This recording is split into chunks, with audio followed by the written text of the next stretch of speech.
All right, time for sports. Myra's here with that. Maya. Hudson, the West Shore Rebels have a new coach today, and they didn't look too far to find him. Longtime defensive coordinator Scott Meny is taking over the reins from John Cartalicchia, a Victoria football institution who has decided now is the time to take a step back. It's going to be different not being on the sidelines with him. I even played against him when I was in the bantam ranks against the Wolverines, right? So I've had a lot of tastes of Cartalicchia's in my life, so it's going to be really different not to have him on the sidelines. But I mean, he's basically my mentor my whole football career, so hopefully I can kind of pick up where he left off and run with this. So I'll be on there. Yeah, I was hoping that he had a good game, but fair to say that Meny has earned his shot. He knows his way around this team and the league. Meny's been helping coach the defense for years and is a Rebels alumnus. Meny was twice named a CJFL All-Star. In 1999 was the CJFL Defensive Player of the Year. He was a fourth-round pick of the Winnipeg Blue Bombers, and he played in the CFL until injuries forced him to the sidelines, and he hasn't left there.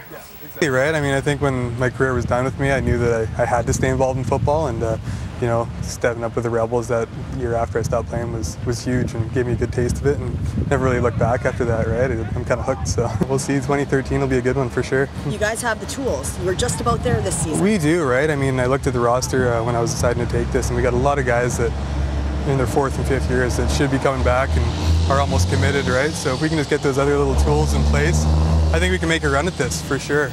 Well, don't let Meny's soft-spoken demeanor fool you. He's a different man on the football field, much like his predecessor. Meny isn't afraid to get loud if the boys need to get fired up.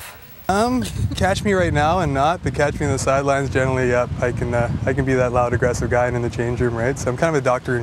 Jekyll, Mr. Hyde coach, but you won't be getting a quote like that today. But catch me on the sidelines, maybe spring camp, and yeah, you might have to bleep a few words out. Gonna miss some of those Cartalicchia quotes. Well, the Vikes women's basketball team will look to stay undefeated at home this weekend in their last set of games before the Christmas break. The number 7 nationally ranked Vikes are coming in hot, riding a 4-game win streak after defeating both Alberta and number 9 Saskatchewan on the road last weekend.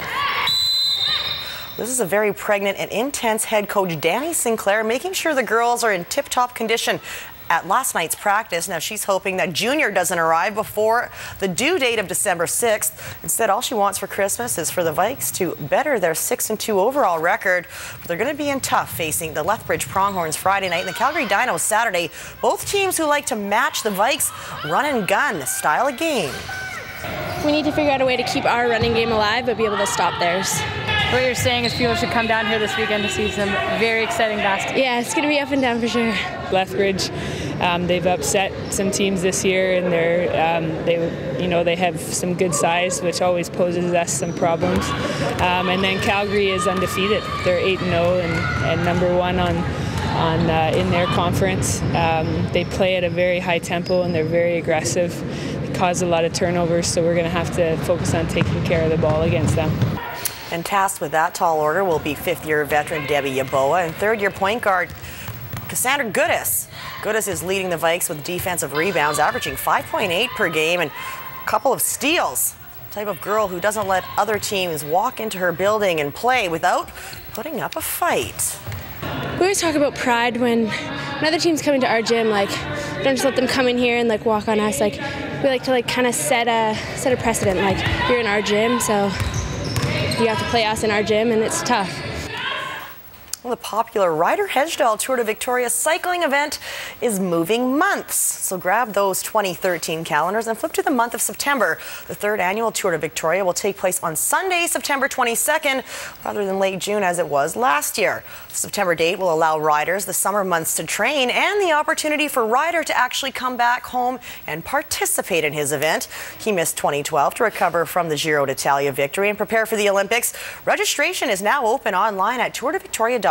There will be the 140-kilometer ride, the 100-kilometer ride, and the 50-kilometer distances. The Vancouver Whitecaps are investing in the Vancouver Island youth soccer community. The team announced today the launch of a new Island Academy Center based in Nanaimo. Currently, we have academy centers in the Okanagan, in the Kootenays, and this is the first one on the island and probably the only one on the island. So we're really happy to be here. We're looking forward to working with Harbour City FC to develop players and give players more opportunities on the island and have a bigger Whitecaps presence here. So in addition to Whitecaps staff being here, we want to bring Whitecaps players over, and we also want to bring players in the program from here into Vancouver to train and to also watch MLS games as well too. So it's a real partnership to help grow the game on the island. They'll be open to the Whitecaps way. So all the different philosophies and their curriculum is what will filter through. So that's what myself and other coaches that we hire will have to deliver to the youth, and they'll get that opportunity to see if they can get to another level to join other levels of the Whitecaps. Whitecaps FC Island Academy will launch in January. Included at the start will be a skills academy for boys and girls 9 to 12 and a goalkeeping academy open to motivated players. Prospects Academy will also operate from March through to June. Bringing in a third party to help make some progress in the labor negotiations between the NHL and the Players Association has gone absolutely nowhere. After 2 days of meeting, the two sides are no closer to a new collective bargaining agreement. There are reports that Commissioner Kerry Batman has proposed that the players and owners have a bargaining session without any NHL or PA leaders or staff in the room. Well, if that meeting does actually take place, Port McNeil's Clayton Stoner will not be in attendance. The Minnesota Wild defenseman is the latest NHL player to flee to Europe to play hockey. Stoner has signed a lockout contract with the Slovak club side HC Banska Bystrica.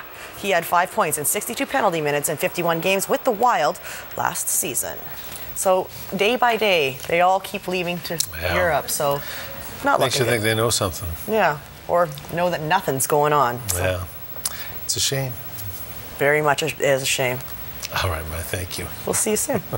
See you on Vancouver Island Report. You got it.